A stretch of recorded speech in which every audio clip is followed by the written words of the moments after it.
What's up, everybody? Today, we're back on the channel. Today, we are going down a rabbit hole.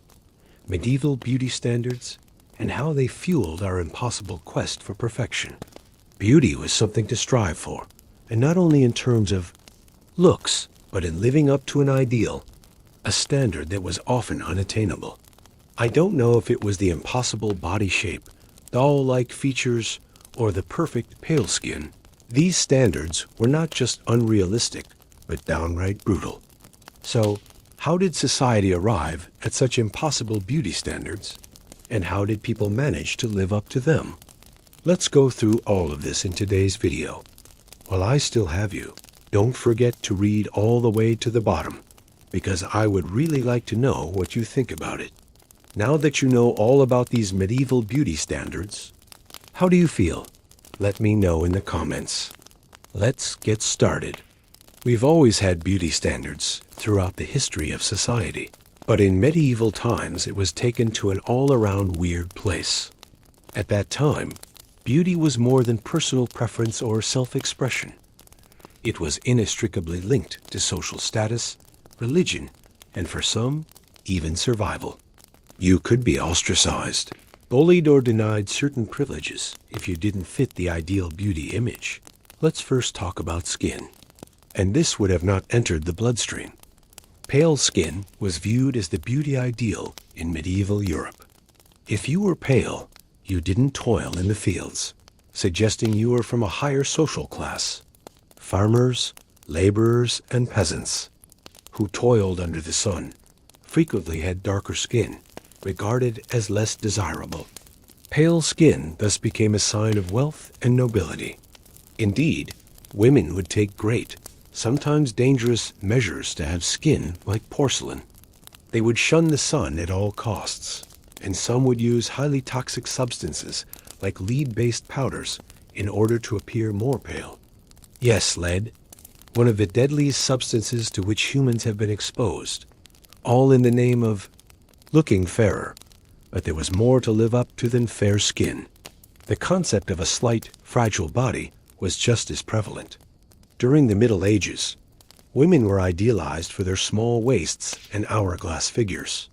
Corsets, either of bones or laces, were fitted in order to achieve this utterly impossible shape. They could also fracture ribs and cause internal illness, but the wish for perfection meant women were prepared to endure pain and suffering in the name of beauty. You might say that the comfort given up for status and aesthetics. It was not simply a matter of looking good. It was about looking like a lady or a saint, not to mention the influence of religion. It was the era of Christianity, and the religious concept of feminine beauty was often depicted as chaste and pure. There was a certain code of female behavior that depended on an aura of inexperience and innocence, a gentleness and godliness that were symbolically manifest in their bodies. The women who stuck to these ideals were virtuous, and those who didn't were portrayed as witches or persecuted. So if you were a woman during medieval times, living up to these beauty standards wasn't simply a matter of looking good. It was about showing that you were a good member of society. And yet beauty in the Middle Ages, no matter how hard they tried, often fell by the wayside. Very few, if any, of the things people did to look the part of these beauty myths, like applying lead-based makeup or wearing constrictive garments, have been good for them in the long run. So, was it worth it?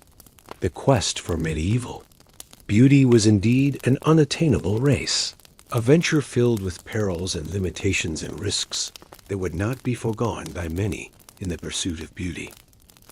As we plunge deeper into medieval beauty standards, it's important to zero in on the women who were the focus of all this relentless striving for perfection.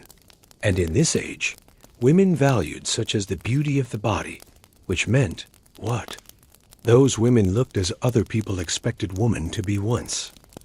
A woman's appearance in medieval times wasn't merely a reflection of her own self-image. It was a depiction of her family status, honor, and above all else, her moral purity. Beauty was seen as a virtue. For ladies of the nobility, beauty might give them a ruling family a good name, while for women of the peasant class, it could garner an eligible husband. Again, not for love's sake, but for practicality. The Church's entrenched influence exacerbated the medieval fixation on purity and modesty. Religious teachings frequently put women on pedestals, as long as those women stuck to puritanical codes of conduct, especially with respect to their looks. For example, virginity came to be associated with virtue, and women therefore were expected to look and behave pure and chaste, and this was reflected in their clothing and appearance.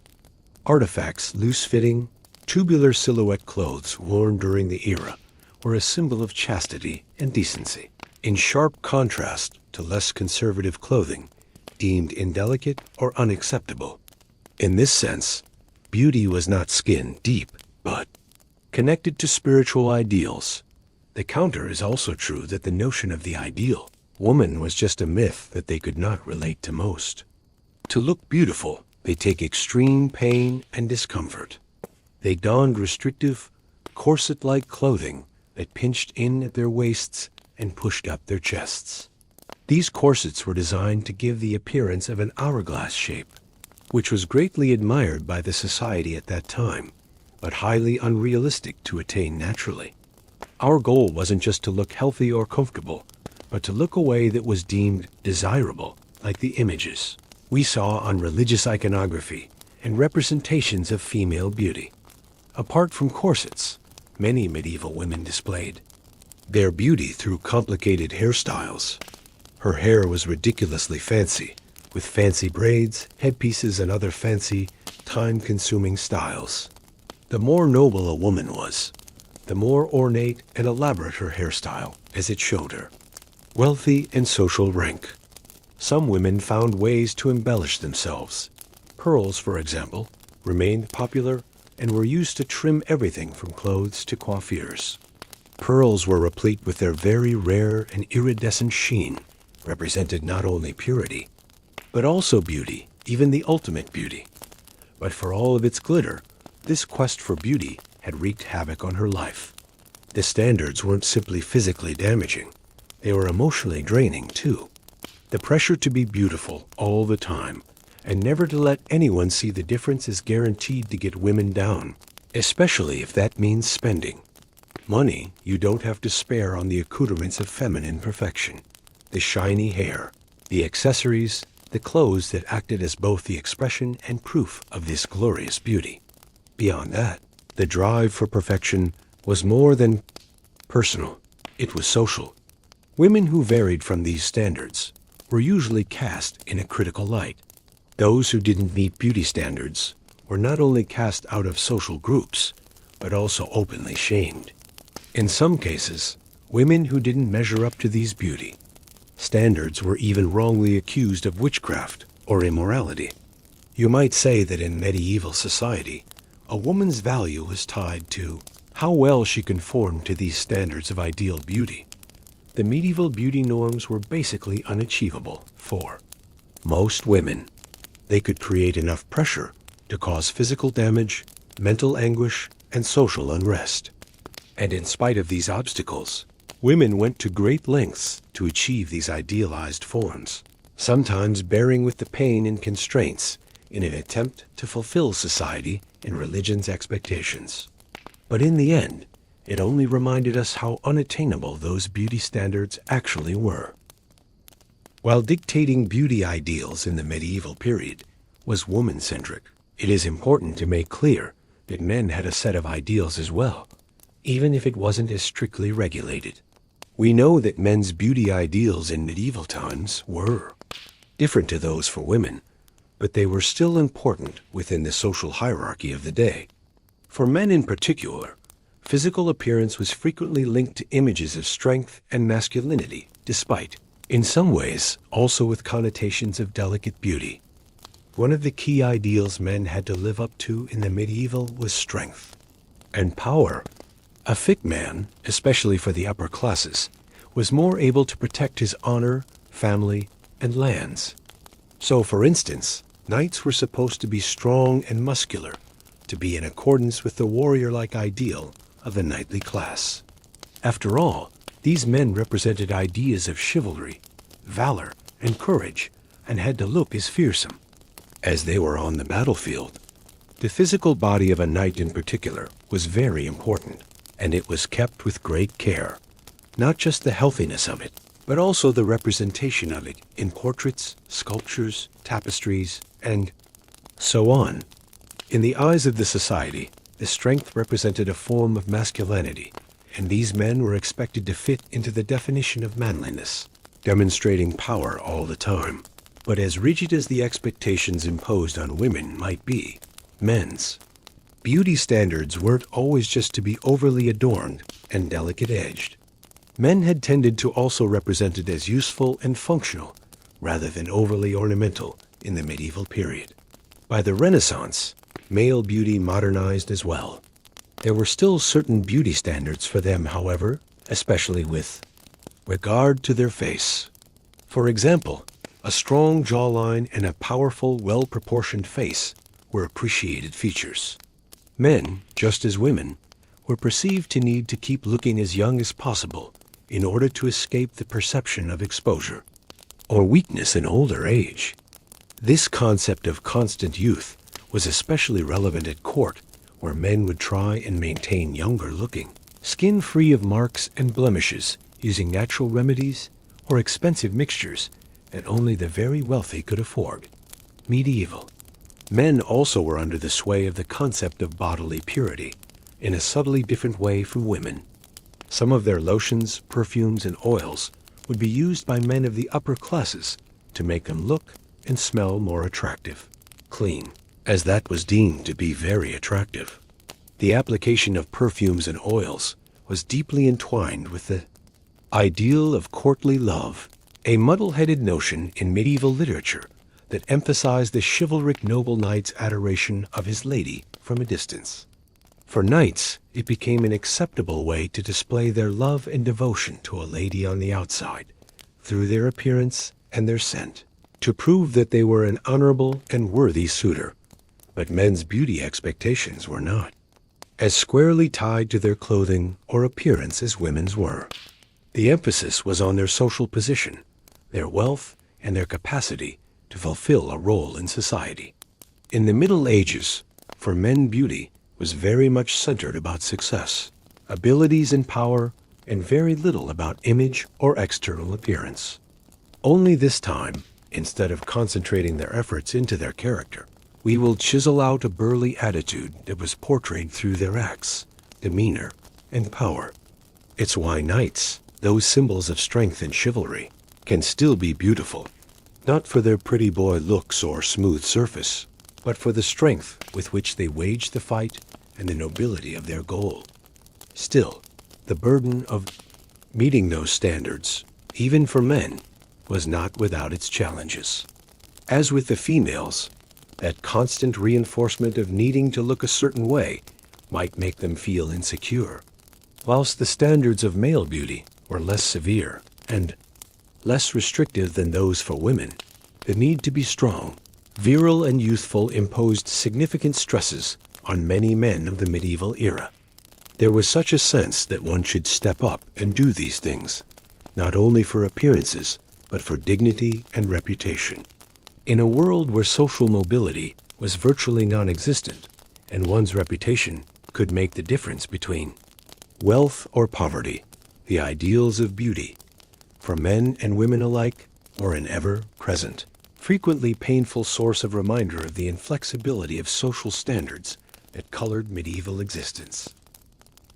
Religion, especially Christianity, had one of the biggest impacts on the beauty standards of the Middle Ages.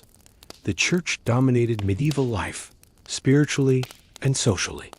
Religion was a massive influence in defining our notions of beauty, and this was especially true in the case of women for whom appearance was indicative of one's moral and spiritual purity.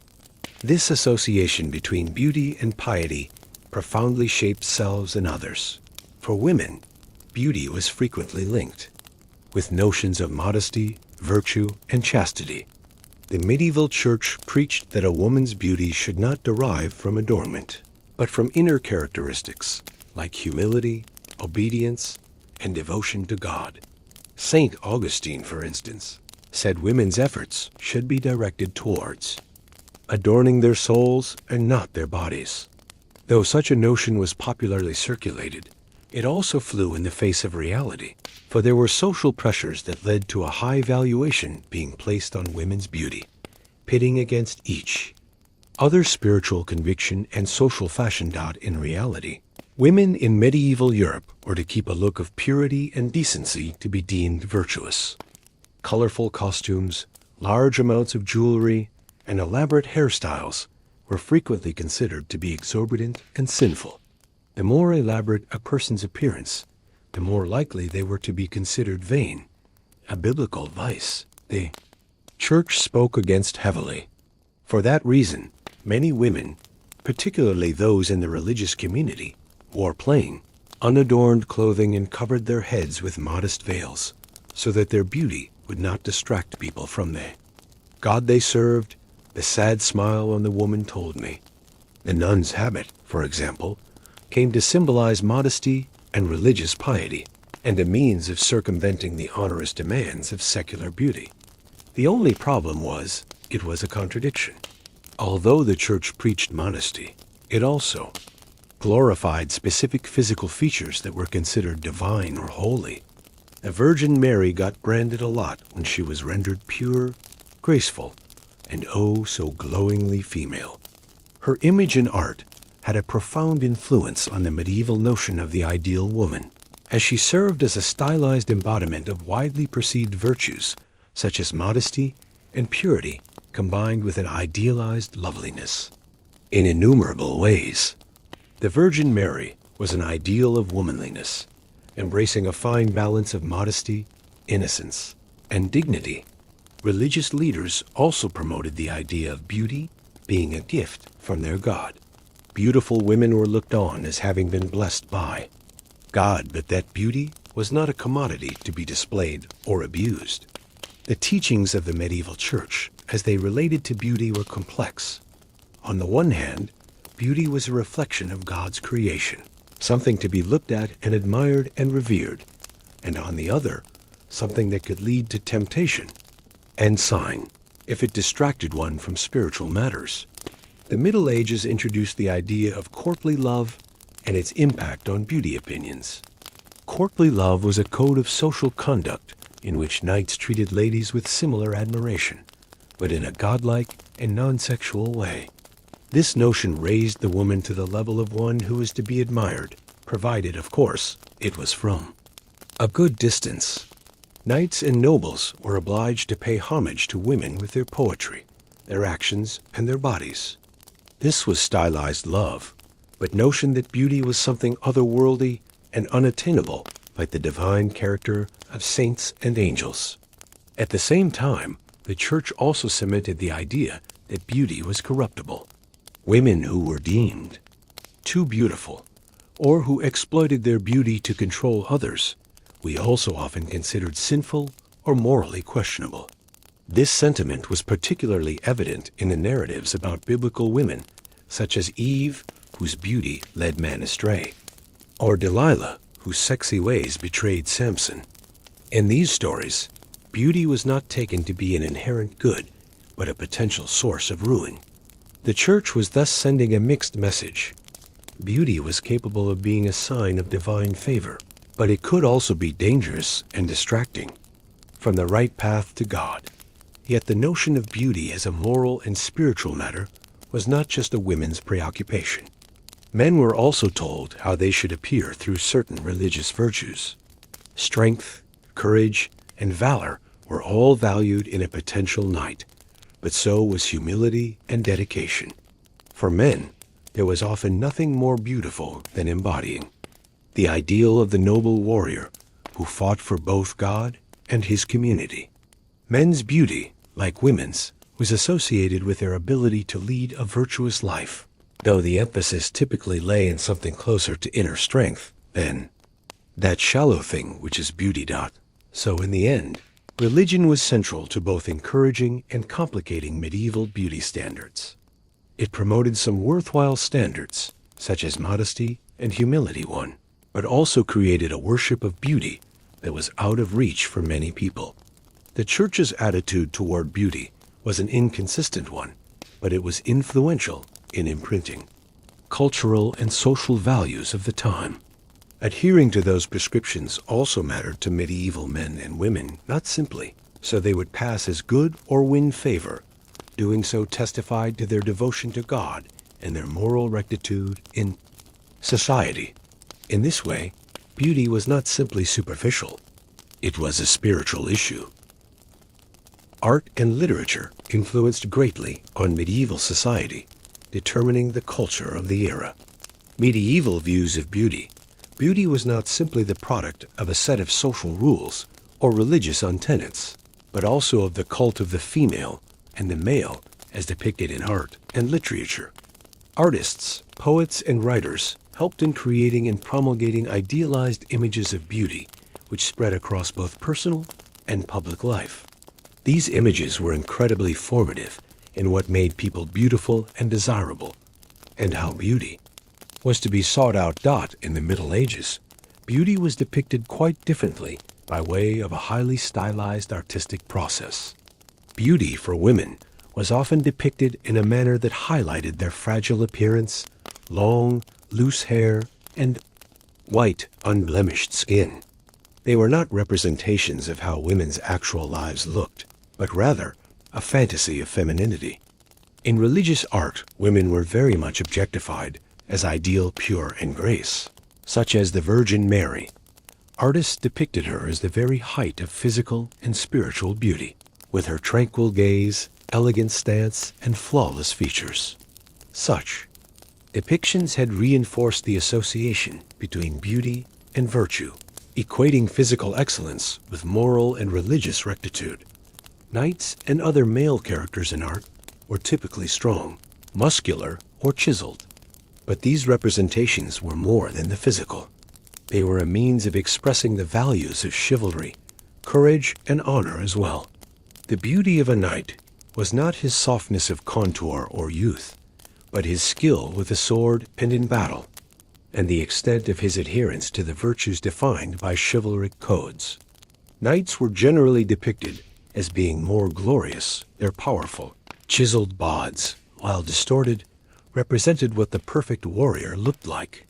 This ideal male beauty helped promote the burden placed on men to embody these symbols of power and strength, especially so if they were among the nobility or military orders.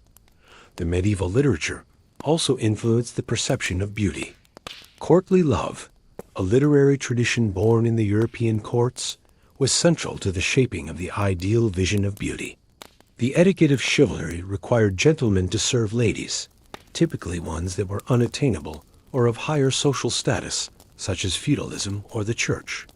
The woman was often the symbol of beauty, but the beauty was ideal and frequently not even real. The poets and writers who wrote these stories depicted their women as having unparalleled perfection of features, luminous skin, and a kind of unearthly charm that only set an example for the ladies that they should try to achieve this unachievable beauty in reality, and reaffirming the unattainable standards of that time. Chaucer's Canterbury Tales serves as one instance of how literature contributed to the construction of medieval beauty standards. Common to the stories, the players are frequently described according to appearance, with the most beautiful being cast in a better role. Women in these stories are portrayed as pale, small, and passive, and women who deviate from these norms are portrayed as physically unattractive at best, or morally corrupt at worst. Viewed through this lens, beauty wasn't just about the way you looked. It was a reflection of a person's value, goodness, and status in society. The Arthurian romances that were so fashionable with medieval literature added to the cult of beauty. Characters such as the Queen, the beautiful, unattainable Guinevere, and the noble, handsome knight Lancelot were idealized as models of beauty and virtue. These stories made beauty into a kind of supernatural entity, no longer just an outward presence, but a reflection of the goodness and nobility inside a person. Your character's beauty was representative of their soul and moral worth, which connected the notion of beauty being synonymous with virtue and perpetuated the idea of an impossible. Beauty. Art and literature offer an idealized version of beauty, albeit one that many felt they couldn't reach. They established a norm that was an ideal that quite simply did not reflect the mundane reality of medieval existence. Art and literature may have depicted the elite, wealthy, noble, chaste, but in reality, most people never enjoyed such luxuries or could never live up to such standards. What they saw in art and literature was something that, for a lot of them, seemed pretty far away. Art and literature, disseminating the culture's beauty ideal and creation of sexual identity, also supports inflexible sex roles. For women, this implicated beauty is something to curate, maintain, and perform constantly, despite the personal prices of it all. For men, it was about strength, honor, and virility. There was an enormous pressure to conform to these standards, and particularly for people who wanted to be accepted by ruling classes or to be admired, although many of the beauty standards in art and literature were unattainable. They nonetheless carried enormous cultural currency. They shaped how individuals viewed themselves, their value, and their place in society. The beauty ideals that emerged from medieval literature and art influenced more than just how people saw those around them. They also shaped the ways people saw themselves, driving them to align with societal standards, even when doing so was painful, problematic, and unsightly. In medieval society, what counted as a beautiful appearance wasn't just a matter of religious or artistic ideals. It was shaped significantly by class and position in society. Not everyone pursued beauty in the same way. Those in the nobility, the clergy, and the commoners had different notions of what was expected in being beautiful, usually went hand in hand with one's social status. The higher your status, the more pressure you were under to be beautiful in certain ways, and the more resources you had to roll with those demands. For the nobility, beauty was not only a social advantage. In women especially, it was a sign of virtue and power. Those who were rich and powerful were supposed to be the embodiments of physical beauty, as a means of demonstrating their superiority as a ruling class. Upper-class women were, above all, also projected as beautiful, with blemish-free skin and well-toned bodies. They considered beauty an integral part of their identity, a means to express their wealth, high social status, and noble blood. Feeling under pressure to do that, noble women spent their money on cosmetics, garments, and accessories that would signal to others that they were more privileged than them.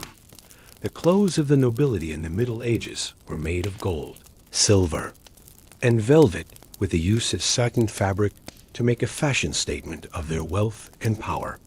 Materials of the upper classes were typically made of costly fabrics, such as silk, velvet, and the finest wool, though other dyed materials were also used.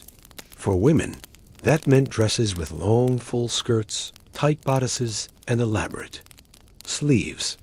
Noble women would also don jewelry, typically crafted from precious stones or pearls, that would further underscore their beauty and standing. For high-ranking men, the dress was equally important, including luxurious tunics, cloaks, and armor, which flaunted their wealth and power. In contrast, the lower classes did not have the same access to the resources required to conform to those beauty standards. Lower-class people usually were not included in the beauty fashions of the upper classes. Peasants toiled hard in the fields and had neither the time nor the wherewithal to satisfy the unrealistic beauty standards which the elite strove to attain. They had more basic clothing, often in rough, undyed cloth, and they looked rough because of the physical work they carried out. Even if they may have aimed to look clean and well, their looks mattered mostly for what they could do and what they could contribute to the collective body of society. Personal appearance. For regular folk, the beauty ideals were also not as tightly defined. but still was molded by the upper-class lifestyle. Functionality, in many cases, superseded aesthetics. Physical beauty was less glorified, but there was still pressure to fit in, to a certain extent. For instance, an ordinary-looking woman who is thought to be ugly or unpolished may have had a hard time catching a good catch that would have helped determine her social status in future survival. In such a hierarchical society, even the way you looked could have a big effect on where you stood in the scheme of things, although the physical requirements weren't as severe for hoi polloi as they were for the rich. Curiously, one social status also determined where on the beauty scale a man fell. In the case of nobility and knightliness, physical beauty was related to the concept of strength, honor, chivalric conduct. Characterizations of nobility as strong and leaders elsewhere, working class as having less of a need to meet these standards, considering their role in society, was more about working and serving their superiors than about being viewed. For a knight, the well-built, brilliant, and bold warrior was a beautiful man, but for the common man, they were just lower when he wasn't dealing well with them.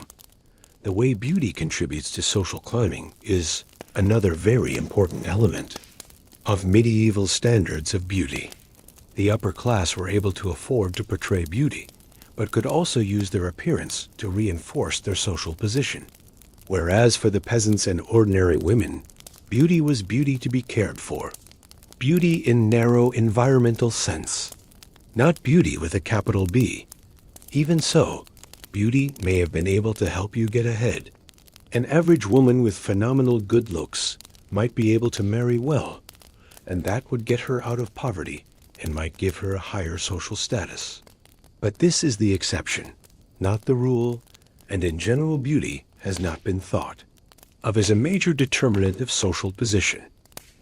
For medieval high-born women, beauty could also be a kind of political currency. Political marriages between the nobility were common, and beauty was a useful facilitator for those seeking favorable alliances. This beauty that she idealized was not just of the body, but also of the sort of power beauty wielded socially and politically. A match with a powerful family could raise a woman in the social hierarchy, and her beauty was often central to whether she could land that powerful match. In a sense, beauty was a method by which the medieval nobility were able to physically assert their dominance over their less powerful counterparts. By being that idealized form of beauty, pale skin, fragile features, and babyish looks, they asserted the stranglehold they have on the less fortunate. Commoners rarely achieved the beauty standards, emphasizing the clear class distinction. The unachievable beauty ideals made that social distance even wider and contributed to making it even harder for people to challenge their assigned place in society. In the final analysis, the attitude of beauty and social standing in the medieval times was varying. Though beauty was crucial for people at the top of the social hierarchy, especially for women, the traits they were valued for were deeply linked to the role they played in reinforcing their family's political and economic standing. For commoners, allure wasn't everything, but it did make a difference in how they were perceived and their odds of upward mobility in the social hierarchy. Its pursuit, in clothing or physical and social appearance, served as an expression of one's place in the established social order that structures medieval society. Beauty was no frivolous pursuit in the Middle Ages. It took a serious psychological and physical toll on those who chased those impossible standards set by society. Although many a woman and a few men suffered physical discomfort when they followed these lofty beauty ideals, adhering to such extreme beauty ideals could cause emotional stress, and worse. There was the constant pressure to live up to a beauty standard that was so completely disconnected from how people's average day played out, and it had negative implications on people's mental and physical health. One of the most obvious ways it reared its head was in the forms of women who did the shit to attain the level they wanted. Many pursued an ideal of pale porcelain skin, thought to be the epitome of beauty, a status symbol of high social class, at the cost of their health. Many of the whitening products used lead. In particular, a paste known as Venetian ceruse, which was a combination of white lead and vinegar. Although it produced an iconic pale white complexion, lead is dangerously poisonous, causing such severe health issues as skin poisoning, hair loss, and even death. But irrespective of the risks, women were still using the substances to maintain the beauty standards of the day. Pale, porcelain-like skin. Corsets were another popular instrument of beauty, aspired to by women for that perfect hourglass shape. These tightly laced garments, typically constructed of bone or stiffened fabric, hindered the movement of the torso and constricted the rib cage. When the goal was a tiny waist and larger bust, the damage it could do to your body was crippling. Some women experienced severe back pain and difficulty breathing, and some had also sustained organ damage had from the constriction. In more serious cases, the bones might even break, resulting in permanent injury. And still, as painful and risky as it was, there was no way around wearing corsets to meet traditional beauty ideals. The physical punishment did not take the form of the encroachment of constrictive clothing as much as the deformation of a strong, muscular, virile body in the case of men. The image of the dream knight, all muscle and power, was fabricated in part to keep men constantly working on their strength and physical prowess. This wasn't as harmful as the corset, but the expectation to be a pinnable advertisement of strength and toughness was causing mental stress. Knights and noblemen who didn't conform to this stereotype may have experienced feelings of inadequacy or a fear of helplessness or unworthiness being exposed. Bearing the physical cost of training for war, managing one's weight and muscle tone, or maintaining appearances in art and portraiture took its toll as well. More than the cosmetic effects, the psychological impact of the pursuit of beauty was high, especially among women. So much of beauty was associated with social worth. Since a woman's value was so often based on how she looked, the relentless push to achieve an impossible standard of beauty could be crippling in terms of feelings of worthlessness and despondency. Women who didn't satisfy these requirements, or who became old before they could preserve their looks, were frequently judged extremely harshly by society. It was a self-critiquing loop of never good enough. Women constantly being told they would only be worthy if they could be pretty enough, attractive enough to be desirable. 1851-7. In this way of thinking, beauty was a makeable, externally realizable property, provoking incessant self-scrutiny. Women were socially evaluated based on how well they lived up to the beauty ideal, and if they fell short, there were some who were judged by some people as less of a person and possibly even immoral.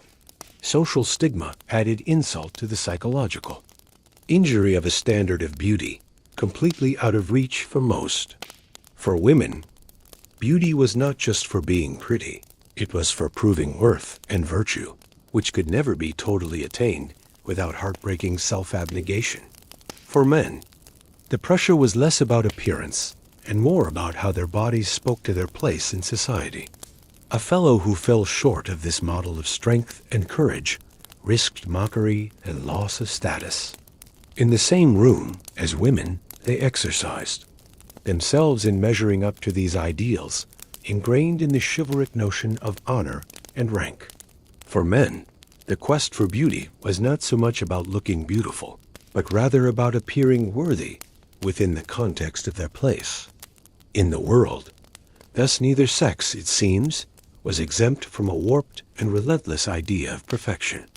Since the looking good standard was one most couldn't achieve, it was a recipe for a cycle of self-deprecation and lack of confidence. For women, this played out in actual physical injury from cosmetic treatments, bound clothing, toxic substances, etc. And for men, the pressure was on to just be strong and manly and noble all the time. The social responsibility for men and women To follow these standards of beauty superseded any thoughts of mental well-being and self-esteem that resulted. In psychological repercussions over time, not what single quotes S more. Failure to conform to these ideals could lead to social ostracism. Those who didn't fit this idealized stamp, who couldn't afford to participate in the elaborate beauty rituals of the wealthy, were vulnerable to marginalization. He was also really collapsed. So social acceptability was closely related to the way you present yourself. So by not fitting to that standard, you potentially lose your position in the social organization. This sense of marginalization and difference could generate quite intense feelings of alienation, particularly for members of lower classes, who were reminded on a daily basis that they would never be able to attain the same standards of beauty. As the elite thought the price of medieval standards of beauty wasn't just paid by the elite or the wealthy, though those who were better off could afford the expensive beauty treatments and the clothing required to meet with the beauty standards at the time. The pressure was felt at all levels of society. Beauty was a universal barometer of self-worth, social acceptance, and success, and the inability to achieve these standards had a ripple effect not only on physical health, but on mental well-being too. In the end, the quest to look beautiful in medieval society wasn't just a harmless way to dispose of your disposable income. It was a harmful, impossible goal people were forced to chase at great personal cost. The beauty ideal of the medieval centuries might have been constrained, painful and out of reach for most, but once set, did not stay that way forever. These ideals have slowly shifted as society, culture, and technology have shaped how we see and seek beauty. As the world moved from the Middle Ages through the Renaissance and into the modern age, the physical ideals of the body followed and shifted and could both reflect and be shaped by their times. The Renaissance, one of the first major step changes, was an era of increased focus on humanism, art, and individualism. The medieval standards of physical beauty slowly faded away, giving way to a new appreciation of the natural beauty of the human body. In the Middle Ages, beauty was the mirror of one's social standing and purity, but the Renaissance offered up a vision of beauty as we recognize it today, one that celebrates the physical form and the uniqueness of expression, not the conformity to any singular ideal. At a time when artists were focusing on drawing the human body more realistically, beauty in art shifted from the otherworldly and idealized works of the medieval period to a more earthy, human aesthetic. There was a growing interest in classical beauty, informed by ancient Greek and Roman ideals during this time as well. The human body was exalted in all its natural glory, and such artists as Leonardo da Vinci and Michelangelo portrayed the human body for the first time with a degree of realism, and in good proportions, which were not found in medieval art. The concept of beauty in this modern era was still tightly harnessed to symmetry, but there was an acknowledgement that features, even imperfect ones, should be distinctly human. It was this departure from the medieval preoccupation with purity and stiffness that constituted the major break in the way beauty was viewed and experienced. There was also the development of individualism. This resulted in people wanting to discover and display their unique form of beauty, as opposed to strictly follow the standards set by society. This especially held true in the world of fashion and its line of clothing. While the laxness of some of these class codes loosened a bit from the Middle Ages on, rules were relaxed by the time of the Renaissance. There was far less room for movement. Fashion became a way to express ourselves, and individuals started thinking less in terms of beautiful garments, but in terms of how the clothing could reflect who they are and where they stand in life. This moved toward the personal, and they all were expressive when it came to beauty, was not only made in the realms of clothing and art, and it even spilled over into grooming. As the Renaissance progressed, beauty was much less about a new desire to beautify itself than it was about focusing on and exaggerating natural beauty. Women, for instance, started to grow longer hair and were going for the no-makeup look, naturally looking more natural. The medieval era of complex and overly strict hairstyles, full of fancy braids and ornaments, was replaced by simpler, more practical hairdos. During the Renaissance, it was the time when women could start really experimenting with their beauty. By the time the latter half of the 17th century rolled around, beauty trends in cosmetics started moving away from the perilous and toxic methods of the medieval age. Makeup and cosmetics were still celebrated as an important factor of uplifting one's look, but formulas were changing. Fiends' excessive use of lead-based creams and toxic substances eventually waned due to growing awareness of the health hazards of such cosmetics. So during the Renaissance, the skin-friendly cosmetics took off, and by the 18th century, people were focusing on less harmful beauty treatments. Men saw shifts in their beauty standards as well. The Renaissance ideal of the dashing gentleman was galaxies away from the austere, warrior-like image of the medieval knight. Machismo and brawn were no longer the only venerated qualities. Elegance, polish, and style came into fashion. Men began wearing finer clothing and taking more pride in grooming, and the emphasis turned from brute strength to intellectual and social refinement. It was an indication of the changing times in society during this era, when education, culture, and social status also began to matter more at this time. Yet despite changing beauty standards that increasingly recognized a diversity of appearances, the quest for beauty remained central to society. The beauty world of the Renaissance might have welcomed natural beauty, but it also promoted idealized shapes, the symmetrical face structure, a slim body, neat hair, whose influence would last centuries. The Renaissance may have sanded down some of the hard edges of the medieval period, but it did not cut ties with the pressure to conform to a certain aesthetic. And as we entered modernity, beauty standards also evolved and were shaped by everything, from the dramatic spread of mass media and photography to the fashion industry and social movements. Every new epoch introduced its new model of beauty ideals, some more or less inclusive, and still, the pressure to conform to a uniform vision of beauty persisted. But what becomes clearly visible in the shift from medieval beauty to modern beauty is how the concept of beauty was continually diversified, that it could take many forms at any rate, irrespective of social class, gender, and ethnicity. If inferences about facial features can lead to beauty, and there has been a change in standards of beauty, then those things that once predicted beauty should still leave their traces now. The ideal of young, perfect skin and a lean, hourglass physique, which was once popular 800 years ago, have been carried into modern-day advertising, fashion, and beauty.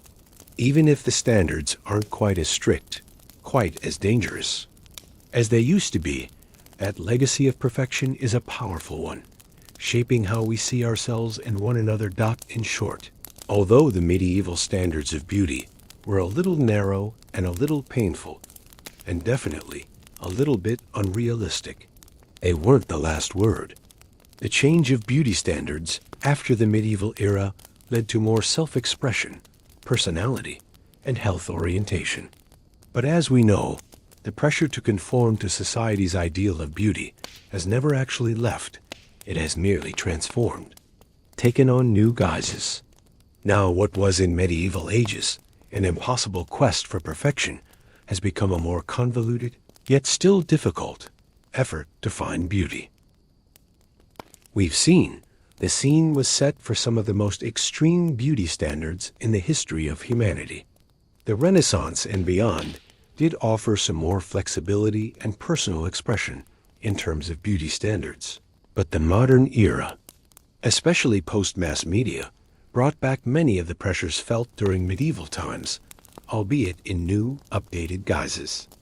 Media has been a major influence in creating today's beauty ideals and perpetuates the vicious cycle of striving to achieve an unrealistic level of physical perfection that began centuries ago. Media, The media in the form of magazines, television, film, social media, and advertising represents giants' footsteps in the very large leaps made through conservation from the medieval period with its impact and reinforcement of beauty ideals. The pursuit of perfection, once only religious and social aspirations, has now become universal.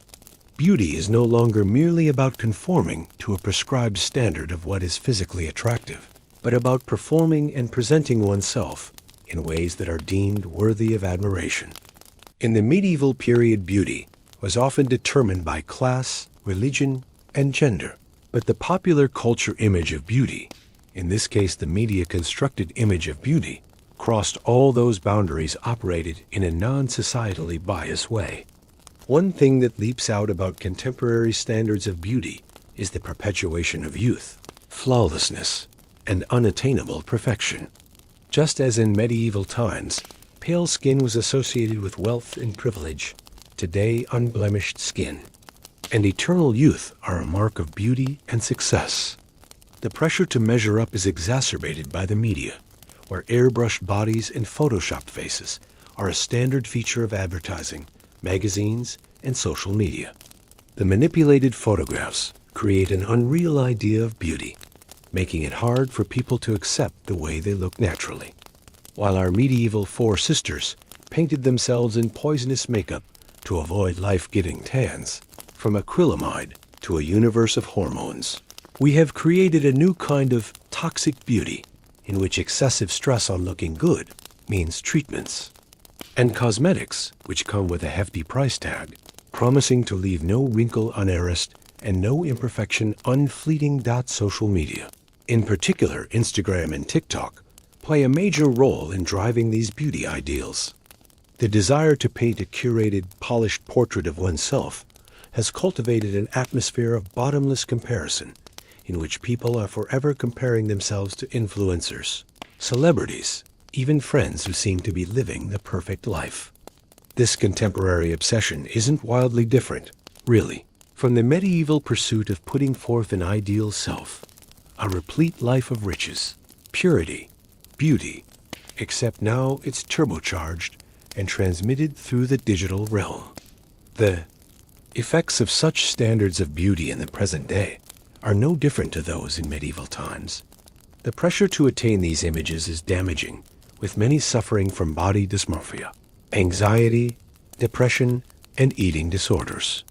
The constant exposure to insecurities and perfect images can then leave people feeling like they are neither good enough nor deserving, much like their counterparts in the medieval period who are made fun of for looking less than attractive.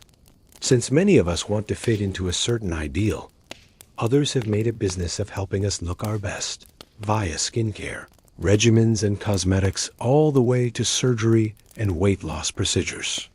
Now full of other women, it's one of the most profitable industries in the world today, are fearful. And this is not to mention the social implications of living up to modern beauty standards and how this has driven the daily assault on self-confidence and having a sense of self. Just as medieval beauty standards were connected to a person's worth and goodness, contemporary beauty standards similarly influences how people see themselves and what they consider worthy in themselves. That's because for a lot of us, beauty is not just a physical attribute. It's a signal of social desirability, confidence, acceptance. People who don't fulfill these beauty standards are often shamed, and people who do fulfill them are often celebrated, with their success and validation largely contingent on their looks. Social influencers, who are frequently only celebrated for the way they look, can amass wealth and notoriety simply for fitting into this space of beauty. The lesson is clear. Beauty counts, and those who comply with the ideal reap the benefits. Now that increasingly there's a pushback for body positivity movements and various demands for diversity in beauty standards, we're now finally questioning these deeply entrenched ideals. The beauty conversation now is inching further away from one-dimensional criteria into one that more broadly celebrates bodies, skin colors, physical appearances, And as the media persists with its unattainable beauty standards, there is a clear resistance from an increasing number of people who refuse to accept the media's very limited notion of beauty. Trends like body positivity, diversity in modeling, and appreciation of imperfections, such as scars, stretch marks, and non-relaxed hair, are slowly changing the narrative of what it means to be beautiful in our culture. But there is still work to be done to fight back against damaging beauty standards. Despite improvement on the aforementioned fronts, however, the pressure to fit an ideal of beauty persists. The media perpetuates and emphasizes beauty ideals that are unrealistic and sometimes harmful. It is evident that, although beauty standards have shifted to become more inclusive in some ways, weighty echoes of unattainability have endured since medieval times. The pursuit of perfection is built into our culture, a cycle of aspiration and self-recrimination that makes people feel that the ideal version of themselves is always just out of reach. In some ways, this relentless pursuit of beauty is a carryover from the medieval era, when beauty was considered to be a defining quality of a person's worth. Just as in the Middle Ages, beauty was thought to reflect morality, purity, and social standing, today's beauty standards often attach a person's worthiness to his or her appearance, reinforcing the notion that being beautiful is equivalent to being successful, good enough, and fit in enough. Ultimately, the impact of media on shaping beauty ideals today mirrors our age-old search for perfection that has endured for centuries. As much as we have advanced, to the extent that we are no challenging beauty norms, the expectation to adhere to an idealized standard is a pressure force to reckon with. The influence of the standards in the field of mental and physical health, similar to the medieval age, choreograph even today's perception of the self and that of others. The unattainable pursuit of perfection is hardly a relic of the distant past. It remains an ongoing struggle that societies grapple with, for better or worse. An essential part of medieval beauty standards was the fact that they were highly gendered. During the medieval era, beauty standards weren't just skin deep specifically. They were clearly correlated to how people of different genders purported to act and be accepted to behave, and what the social realm saw as fitting or becoming for men and women. These norms defined how men and women were supposed to act, engage with one another, and look, and their feminized beauty ideals often meant very different things when it came to each sex. Beauty for women were beauty norms ... linked at least in part to morality or virtue. Women were projected to be the idealized and fragile. Often a passive portrait was of the woman. The ideal medieval woman was supposed to be the Virgin Mary herself, demure, gentle, and graceful. This was evidenced in her physical looks and social behavior. Women's bodies were regarded as vessels of reproduction and nurturing, not as independent agents free to dictate their own beauty imperatives. So their beauty was very much defined by how well they conformed to these stringent predefined roles. This emphasis on physical attributes such as light skin, soft facial features, and a dainty hourglass figure was indicative of a broader picture wherein women were considered decorative objects to be adored from afar. This fixation, though, wasn't only about looking beautiful for beauty's sake. It was connected to a woman's moral character. A woman's outward beauty, or lack of it, was routinely assumed to be a mirror of her inner virtue or vice. If she complied with the aesthetics of beauty, she was considered virtuous, graceful, marriageable, and respectable. By contrast, those women who failed to conform to these ideals could be demonized and denounced as undesirable, and their place in society devalued. Curiously, the idea that women should conform to beauty standards was also influenced by the ideal of courtly love, a chaste or even unattainable form of love that knights displayed for women in court. In these stories, women were often presented as ethereal, perfect creatures, so beautiful as to verge on the divine, so pure as to be above reproach. And the women of courtly love were not just incredibly physically beautiful, but they were often depicted as strong, powerful figures in their own regard, who could evoke great acts of heroism and sacrifice in men. But these women too were themselves passive participants. Just as frequently, they did not themselves court, but let the knights compete for their favor. So the ideal woman was simultaneously worshipped, but put on a pedestal, able to evoke loveliness but unattainable. Men, conversely, were subjected to ideals of beauty centered around strength, virility, and warlike ability. The man that the medieval period admired was strong, virile, able to defend his honor, family, and realm. It was also closely associated with the place of knights and soldiers in a wider social context. Men's beauty was not so much about being a lucre, but about encapsulating the ideals of masculinity. To be brave, noble, and to be able to serve and protect. These were attributes to be shown, and not only through their deeds, but also through their appearance. All knights were expected to exhibit these characteristics. A knight's beauty was bound up with his skill at arms, service in battle, and loyalty to his lord and king.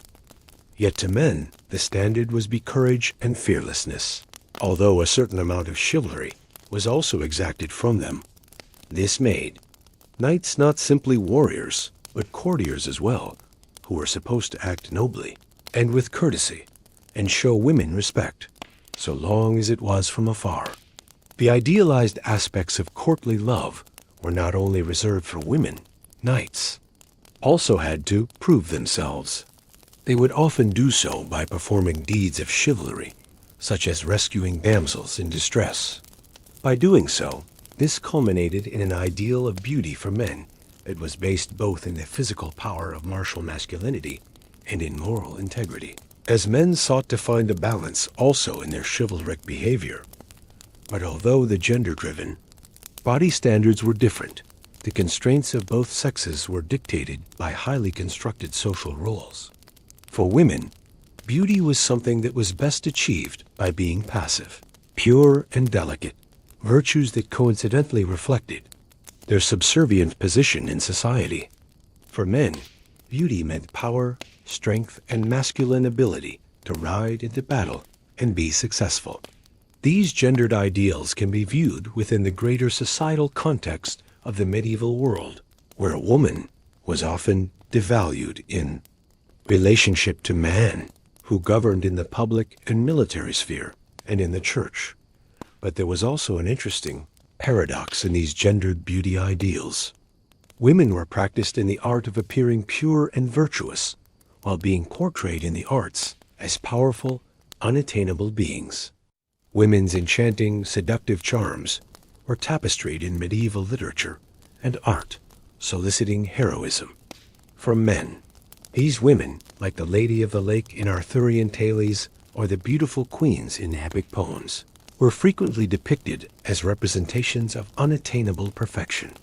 Men were supposed to be strong and independent, with powers and strength that would be focused to get the idealized woman beautiful by their side, or whom would love or admire them. Men, also, were portrayed in art and literature as heroes who must mesh physical strength with moral character. But unlike women, a man's beauty was seldom merely bodily. It reflected some virtue, say, courage, loyalty, and honor, and the more heroic characters described in these terms also tended to have painted cheeks. Even for knights, beauty was usually less a rather secondary consequence of their virtuous deeds than it was an independent quality in him. External beauty was correlated to internal true nobility for men, and women's beauty was more commonly linked to their internal purity, the kind of beauty understood for men and for women in the Middle Ages was therefore closely tied to the ways and functions of their existence in a given social and religious state. The beauty of women was a measure of their virtue, of their capacity to be innocent and pure. Men's beauty, meanwhile, was a mirror to their robustness, valor, and chivalric aspirations. And in their own impossibly unattainable ways, both sets of ideals serve to perpetuate and sustain the very gendered dichotomies that controlled medieval society. In the end, these medieval beauty ideals only served to cement stereotypes and to confine the value of a person within the bounds of conventional society. The beauty standards for men and women was a way of determining one's social worth, as well as maintaining the status quo. The damage in terms of psychological body impacts, physical well-being, and restriction of behavior, links between identity and relationships, and gender roles remains in effect for generations. The beauty norms of the Middle Ages didn't just disappear when the Middle Ages ended. Instead, they rumbled forward in time, developing and changing, but still shaping the culture and the ideas of beauty that still shape our ideas of beauty. From the medieval ideals of purity, perfection, and out-of-reachness, the way we think about beauty today is still marked by their legacy, albeit in more subtle and sometimes unexpected terms. It's one of the few good things about beauty. In the medieval period, which really stuck around, the association between beauty and with virtue, especially women. Throughout the Middle Ages, a woman's appearance was regarded as a reflection of her moral and spiritual purity. And even in modern times, an association continues between a woman's physical appearance and her level of beauty.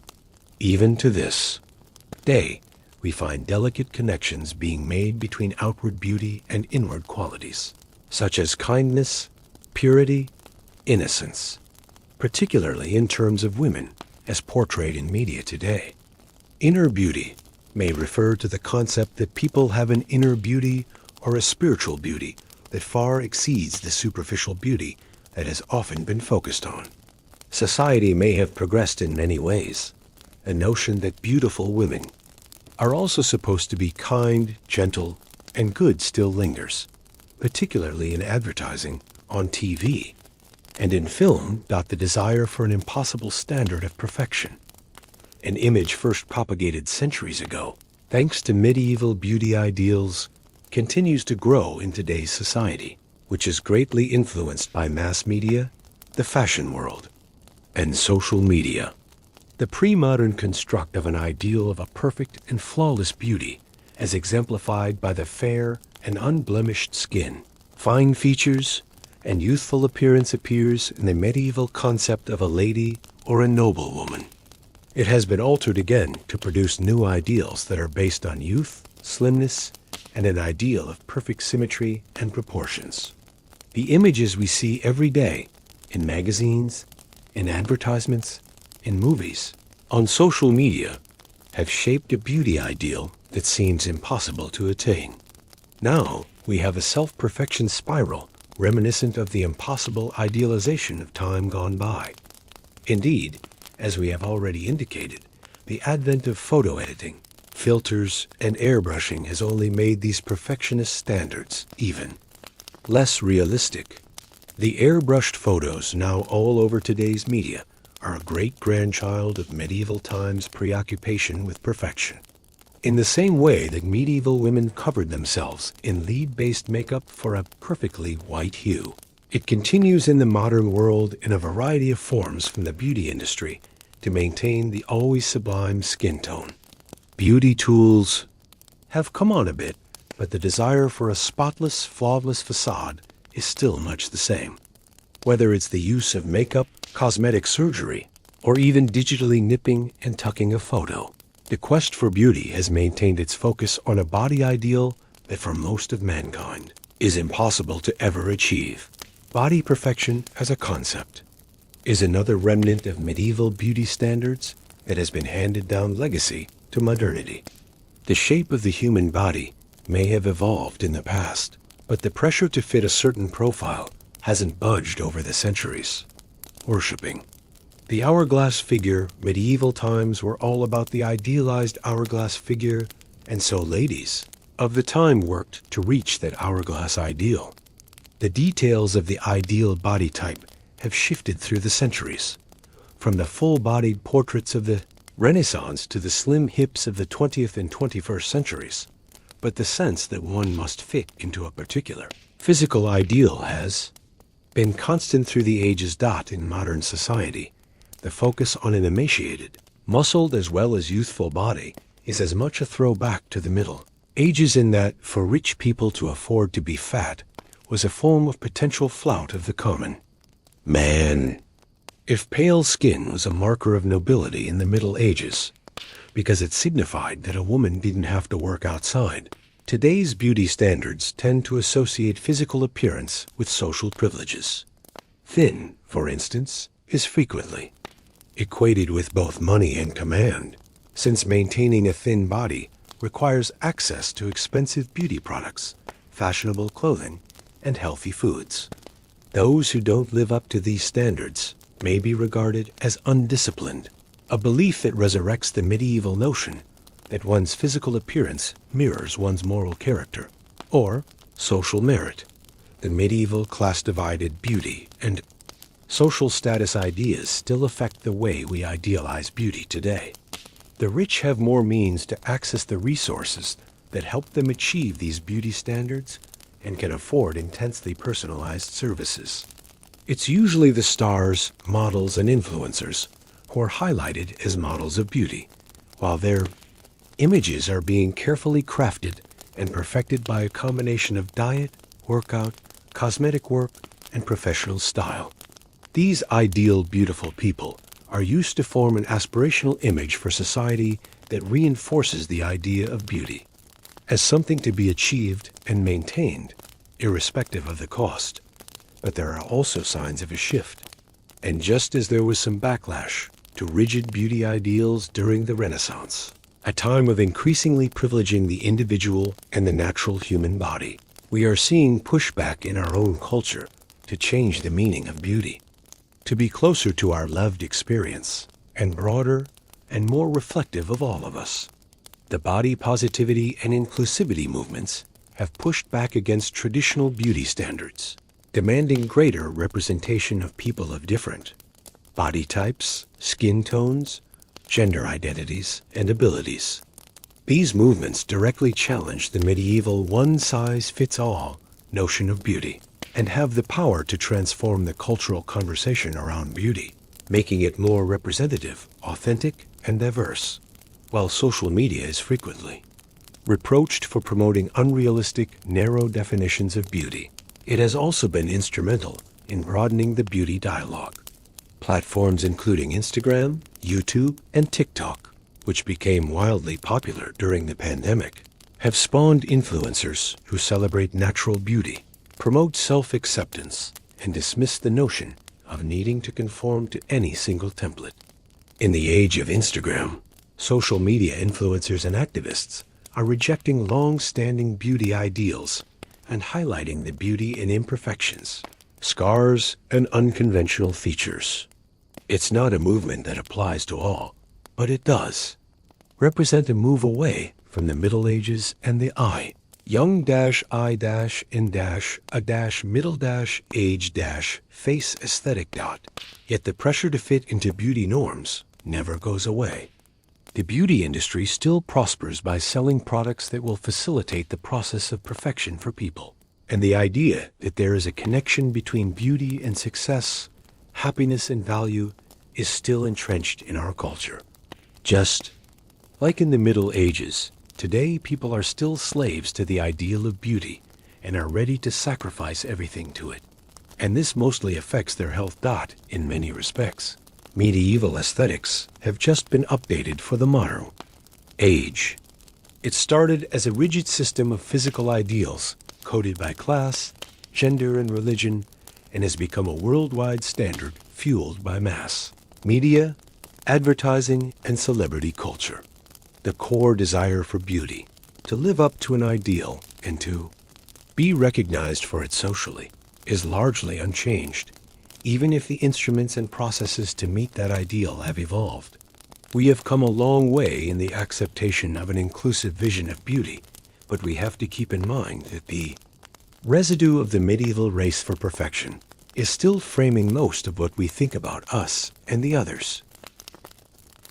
The pursuit of beauty in medieval literature may seem distant, But we still think about beauty today in more than a few troubling ways. The same ideals of perfection, purity, and inaccessibility that were the hallmarks of the medieval era still influence how we see ourselves and one another, turning so many of us into lifelong seekers of beauty. The positive news is that the damage from these false beauty standards is finally, slowly, but surely beginning to shift towards a more inclusive, realistic, and kind definition of beauty, recognizing that beauty standards are socially constructed. And change over time is the first step to trying to rethink beauty. The Middle Ages obsession with white skin, frail bodies, a tiny waist may have been about class and wealth or ideas about gender roles, but it's not an inherent truth about what is beautiful. Beauty has always been in the eyes of the beholder, varies with culture and environment and historical period. If we acknowledge beauty as a construct, we can liberate ourselves from the oppressively narrow confines we have been looking to through all these years. The question, of course, is how to unlearn these stubborn ideas about beauty. Media has an incredible influence on what we perceive to be beautiful, but that also can shift as well. Social media and other platforms are part of the power structure that can either reinforce traditional beauty ideals or help to disrupt them. Indeed, there has already been a marked increase in the prevalence of influencers and celebrities who champion their bodies, warts and all, eschewing the perfected, airbrushed ideals we've seen celebrated in the media for so long. If we can, use our influence to further more just and diverse experiences of beauty, and tell the stories of true, unfiltered beauty, perhaps we can start to break the seal on the myth of perfection and advance the concept that beauty is not necessarily about perfection, but rather humanity, our very selves, that when embraced and cherished, make us appear beautiful and whole for all of time. One of the highlights of this transition is the emerging trend of body positivity. This movement is all about accepting every body size, skin tone, and type of body with all its curves and edges. The movement which has nothing to do with conforming to the same perception that is set by ideals of narrow-minded people who don't understand the beauty of being human. Body positivity rejects the notion that there is one right type of body and posits that bodies of every size, shape, and look are beautiful. The movement aims to shatter the harmful beauty expectations that have had a grip over society for centuries, and in turn, cultivate a more inclusive and loving culture. Likewise, there's been an important move to reimagine beauty in the fashion world by pushing for more diversity. The fashion world has long upheld a very slender, often very exclusionary idea of beauty, but that is changing, and increasingly so in recent years. And major fashion brands are finally embracing models of all races, ethnicities, sizes, and abilities. It's this diversity that enables those who don't fit into the traditional beauty standard to feel acknowledged, and thus challenges the idea that there is only one ideal of beauty to aspire toward. These developments are welcome, but we are long from a standard of beauty that is truly inclusive and realistic. These obstacles are hard to surmount, especially for some industries, like advertising and entertainment, where the pressure to conform to a stylized embodiment of the ideal is sometimes strongest. But there are some signs that tide is turning. Customers are seeking more authenticity and transparency from brands, which means they want to see real, perfect images, and encouraging all definitions of beauty. The more we fight against these rigid standards of beauty, the closer we will get to a world where everyone gets to feel beautiful, regardless of how they look. Reconsidering beauty also entails wrestling with the mental health effects of beauty norms. We've slaved over our appearances in the past, crushing and distorting ourselves in medieval fanaticism to our appearances, and we do the same to ourselves today. The psychological costs of living up to such unrealistic standards are well documented and have resulted in increased rates of body dysmorphia, eating disorders, anxiety, and depression. If we can make the issue less about looks and more about what is on the inside, we can start to crumble unrealistic beauty expectations and its effect on mental health. Self-compassion, self-acceptance, and authenticity are tools that I teach in order to help shine the light on these critical, insecure patterns. Code BAUTY. Ultimately, the way forward is to promote a more holistic view of beauty, a wide perspective that includes body image, but also appreciates personality, talent, kindness, intelligence, and resilience. True beauty lies in the way we treat others, the way we live, and the way we love and take care of ourselves. They are about the kind of beauty that counts most, the kind that intrinsically radiates from within. As we push against the legacy of medieval beauty standards, we have the chance to redefine what beauty really is. This new definition has to be based on diversity, inclusivity, and authenticity. It should celebrate the distinctiveness of each person, rather than promulgate the idea that there is one way to look, a perfect way. It is time to celebrate beauty in all its diversity, to look at every wrinkle, every curve, every scar, and every smile, and see ourselves reflected as we are, not as others tell us we should be. Because at the end of the day, beauty is not something that can be perfect or achieved through externals only. That's a reflection of how we want others to see us and how we see ourselves. When we stop chasing after the impossible idea of perfection, we are finally able to embrace the truth of our humanity, and we discover a deeper and more empowering understanding of beauty. As we wrap up our look at the evolution of beauty standards from medieval times to today, what's evident when it comes to the pursuit of beauty, both historically and in the present, is that it has always been linked to societal expectations and norms. But now, we are in a transformative moment, and we have the ability to raise the bar and challenge these societal norms and evolve our idea of what is beautiful in a much more inclusive, diverse, and authentic way for the next generation. It's not enough to merely acknowledge that the legacy of medieval beauty standards shaped us and move on. The legacy of medieval beauty standards is something we must actively grapple with in order to protect ourselves from doing more damage. The impossible ideals of perfection, purity, and social value that have made up ideal beauty in the medieval have been carried through the ages, warped and amplified with every new media and advance in technology. Today, in the digital era, those standards are more far-reaching than ever, affecting not only how we see ourselves, but how we see each other all over the world. So how do we burst that bubble and liberate ourselves from this repressive vision of beauty that has centuries of roots in our culture? There's power in not seeing, and here's why. Recognizing beauty as a socially constructed idea is the first step to understanding why comparing yourself to others leads to feelings of inadequacy. Obsessing over perceived imperfections, we cause our own grief in the battle between what we think we are and what we think we should be. Beauty cannot be contained as a singular image, in a single body shape, or in an unblemished face. It's a beautiful diversity that also can come from a beauty of human experience that we should be embracing, and not trying to shape one another to fit an unrealistic ideal. A push for diversity in media and those who write it, beauty in the media. The media is Big Daddy when it comes to promoting beauty standards. In media throughout history, a very specific standard of beauty was perpetuated. Only one that is young, thin, white, able-bodied, and conventionally attractive. This narrow depictions excludes huge groups of people and delivers a harmful message that people outside such perfect ideals are worthless.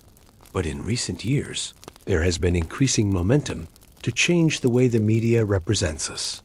Magazines, ads, movies, and even social media are starting to showcase a wider range of models when it comes to race, body size, gender identity, and ability. This is only a positive progress, but there is still a lot to do. True progress will happen when diversity breaks free from its asterisk, when we're not celebrating beauty as existing in some kind of mold that only tall blondes or other stereotypically hot archetypes can squeeze into. Rethinking beauty. The beauty industry itself has long nudged the notion that beauty is something we can purchase and perfect. The beauty industry makes a lot of money turning our insecurities and desires to conform to an ideal in on itself. From skincare products that promise to make us all have perfect skin, to makeup lines that will give us the perfect face. But as consumers, we can demand change. Increasingly, consumers are rejecting the harmful language espoused by toxic beauty products that dictate impossible standards, and are instead flocking to brands that celebrate diversity, authenticity, and transparency. It's time for the beauty industry to stop selling perfection and start getting real about how unique beauty really is. Brands should be pushed to reflect a greater diversity of beauty, not just in terms of physical beauty, but in how the world of beauty products themselves are marketed and sold. It dares to concentrate not on the concept of erasing flaws, but on taking care of and enhancing the natural side of ourselves, promoting self-expression and health both mentally and physically. Well, any advance in technology may be reasonable, as long as we are not too hasty in adopting it. Over the years, digital technology and photo manipulation and filters in social media have given way to unrealistic beauty constraints. They might create places for us to express ourselves more fully, but they also help to foster a fantastical version of reality that just further prevents us from accepting ourselves as is. The pressure to conform and be like these perfect digital silhouettes can trigger anxiety, disappointment, and feelings of inadequacy. But rather than throwing out these technologies altogether, we must reappropriate how they're deployed. The future beauty is not about attaining perfection through filters or Photoshop. The point should be that technology enables greater individuation and self-expression. I think both as a social media platform, but also sort of as a culture. We should be encouraging authenticity, where the images that are unedited and real are just as exciting and honored as the ones that are perfect. Users should be free to express themselves as the true version of who they are, uncensored by the constraints of digital artificiality.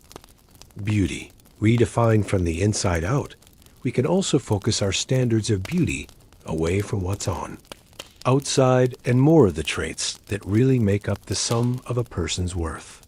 It's easy to buy into the notion that beauty is only skin deep, but no one should reduce beauty to appearance alone. Real beauty is generosity, and the power of character during challenges, and the courage to turn a negative into a positive. We have beauty in our character, our brains, and our imaginative skills. It is something that comes from inside, and not outside. When people, especially young people, are encouraged to visualize themselves as more than a body and a face, we can begin to have a healthier and more balanced conversation about beauty. Schools, communities, and parents all have a vital role to play in helping move the attention from appearance to inner qualities, teaching youth they get a handle on what genuine self-worth is not about how closely they meet an idealized image, but about what depth of their humanity, how to build self-love and self-worth extraferent. To create a self-love culture, the ultimate result of fighting beauty standards would be to work towards a culture of self-love and acceptance, where people feel good in their own skin and are not always trying to reach unattainable perfection. This type of culture can only be developed by realizing that just because we all permanently gorgeous our own way does not mean that we need to fit a certain standard of beauty, or beauty is a competition. Through learning to love ourselves as we are, imperfections and all, we can cultivate a society that glorifies beauty in its many varied incarnations. This requires discarding judgmental ideals along with beauty standards and adopting a mindset that generates appreciation for difference. It is to create environments in which human beings, without compromise, express themselves without being judged or made fun of because of how they look. Conclusion. Beyond the beauty normal, it is no easy path to redefine beauty, but it's one we must embark on if we want to create a kinder, more inclusive society. Throughout this series, we've investigated the medieval definitions for beauty and the influence of those on centuries of beauty standards that would be developed over time, influencing today's perceptions of beauty of ourselves and others.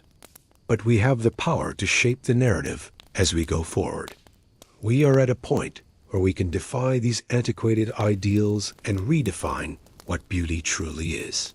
Beauty will not be something that we reach for, but something that we accept. Something that we know already exists within ourselves and that we can define on our own terms.